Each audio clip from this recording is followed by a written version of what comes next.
Hey everyone, this is Christina, and I wanted to talk to you briefly a little bit about what I teach in my full moon workshops so that you can get a little taste of what I mean when I say that I'm working with the moon's energy. Okay, so depending on how many people you have in your life that are aware of this concept and talk about it to you, you may already have an idea of what it is to be aware of the moon's phases and its astrological cycles and learn how to actually be able to plan some of your life around that. And if you have no idea at all, or you think it just sounds like something that you're just kind of that sounds nice, but I have no idea how that works, and I also have never really felt that or experienced that for myself, hopefully what I'm about to share will be something that opens you up to the possibilities of the fact that the moon does have some impact on the way that we feel, and we can actually use it to plan some things in our life as well. Okay, so let me talk to you more about what I mean by that. Now, every month we go through a new lunar cycle, and so every month it starts off with the new moon, which is the new moon in a different astrological sign. So this is a physical thing. The moon is actually physically in that astrological sign, that constellation that is up in the sky and observable. And so it's said that the new moon carries the energy for that month forward. So when we have the new moon in Aries, which is where we currently are right now as I'm recording this, then that theme of Aries and Aries energy is going to be what carries forward for the next month as we're under this lunar cycle. Now, the moon cycle is also broken down into phases. So we have the new moon, the first quarter moon, the full moon, and then the last quarter moon. And these moon phases directly mimic the menstrual phases. So this is where it gets really cool, because as you look up in the sky and you become aware of what phase the moon is in, you can use it as a correlation to how your menstrual cycle works and how the phases just kind of flow into each other, right? Like the moon, it goes from the new moon to the first quarter moon day by day by day. So every day there is a little bit more of the moon that is revealed, that is illuminated by the sun, until we get to the point where we actually see half of the moon, which is the first quarter moon. So similarly, when you move from the menstrual phase, which is correlated to the new moon time, to the follicular phase, which is correlated to the first quarter moon's time, you actually, day by day by day, your hormones start to rise and you start to receive a little bit more energy day by day by day. And so in that way, we can see that it's a transitional thing for the moon and for those who are naturally cycling. So this is really cool.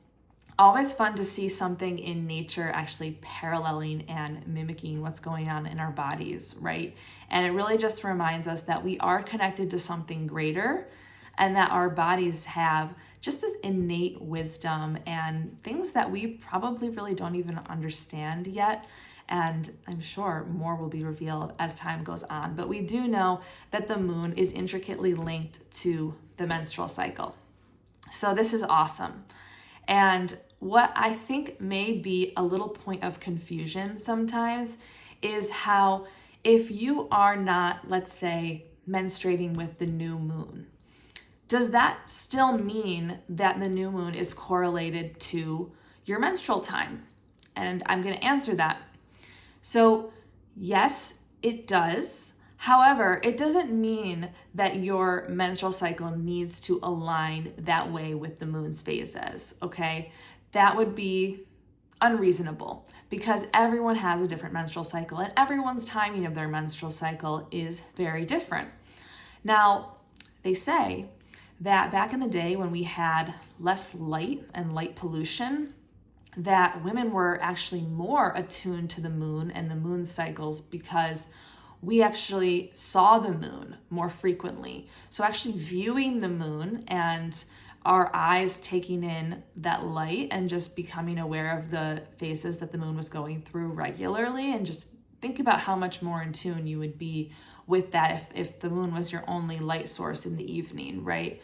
So they say that at that time, menstrual cycles did link up with the moon's phases that much more, which is really interesting to think about. But still, there is a difference for every woman and her timing of her cycle, okay? And there are things called the red moon cycle and the white moon cycle, where it is based on when you bleed and when the new moon is, and that is called the white moon cycle, if you're on that cycle, and then you ovulate at the full moon. And then the red moon cycle is actually the reverse of that, so you would be bleeding with the full moon. You'd be ovulating with the new moon. Now, what if your cycle doesn't line up perfectly with that?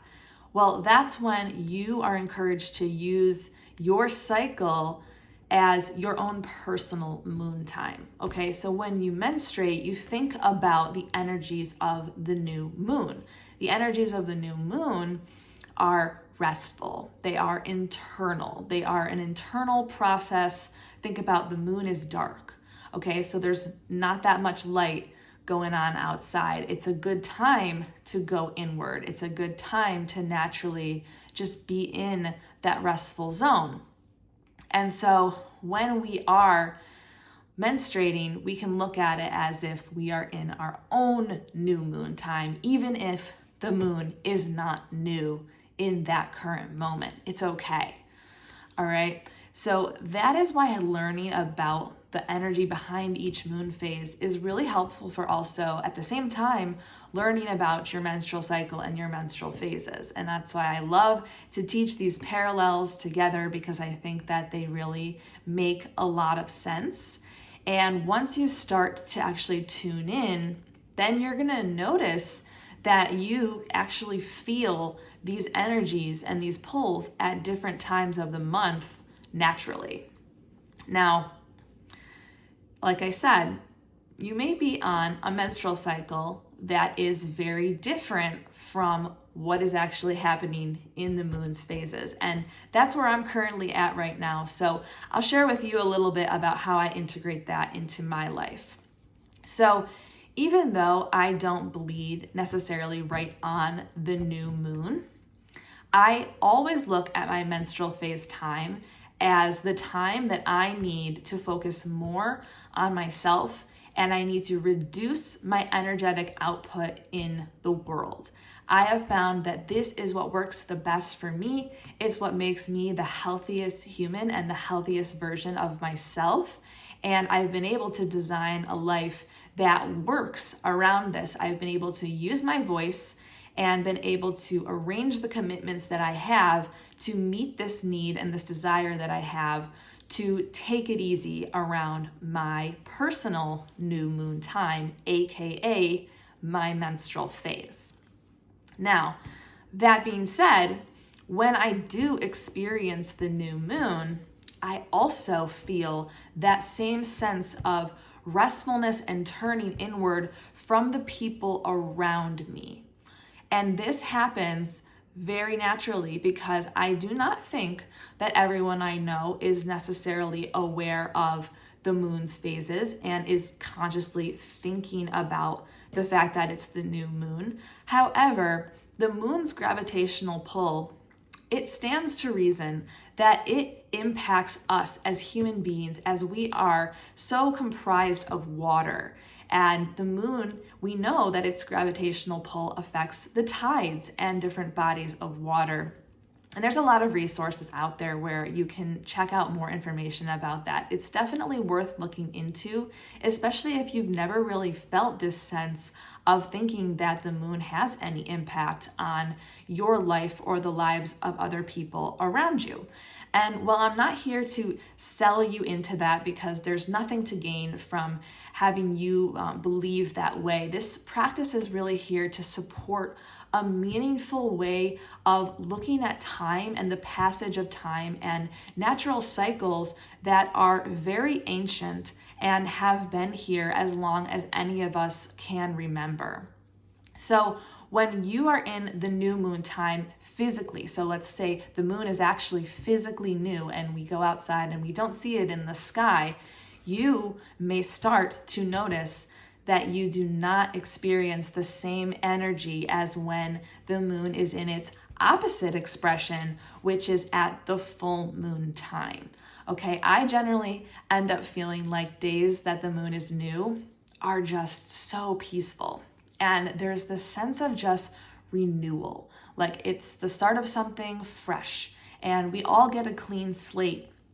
And I really love setting intentions around this time, and I generally try to relate them to the energy of the astrological sign that the moon is in, and that is initiating the new cycle ahead.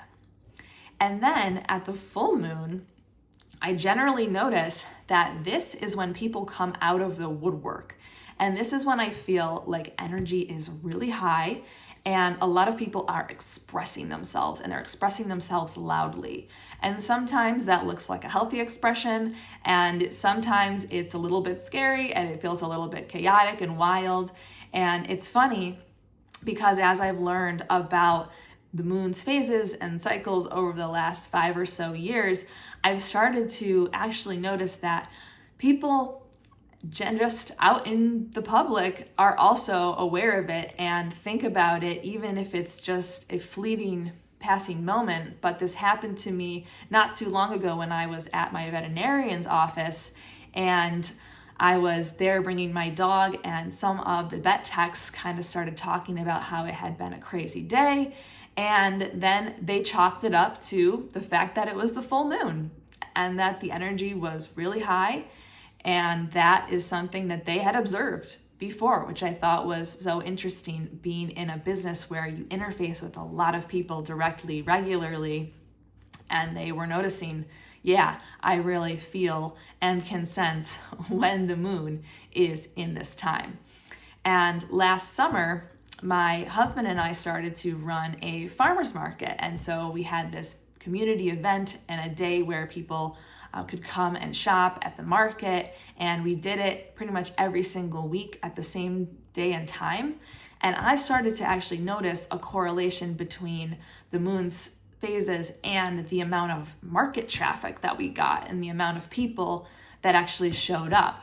And so this year, I'm going to be tailoring some of our activities and our events around the moon's phases so that I can deepen my knowledge and just more understand how this really plays out in real life. So I hope that this gives you a little bit of insight into what it means to work with lunar energy in your life. And if you'd like to learn more, or if you have any questions, please feel free to leave them in the comments. I'd be happy to answer them. And if you'd like more of a personalized look at how this impacts you, I'm also available for that as well. All right, see you next time.